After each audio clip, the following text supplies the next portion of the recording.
আমার নাম নুরিয়া জাহান। আমি চতুর্থ শ্রেণী ক শাখা একজন শিক্ষার্থী। আমি একটি গান পরিবেশন করব। একদিন ছুটি হবে, অনেক দূরে যাব, নীল আকাশে সবুজ ঘাসে খুশিতে হারাবো।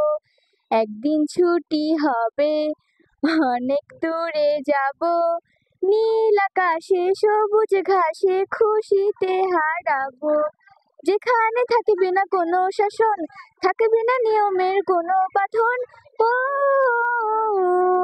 যেখানে থাকিবে না কোনো শাসন, থাকিবে না নিয়মের কোনো বাঁধন, ও পাখি হয়ে উড়বো, ফুল হয়ে ফুটবো, পাতায় পাতায় শিশির হয়ে হাসি ছড়াবো। একদিন ছুটি হবে, অনেক দূরে যাব, নীল আকাশে সবুজ ঘাসে খুশিতে হারাবো।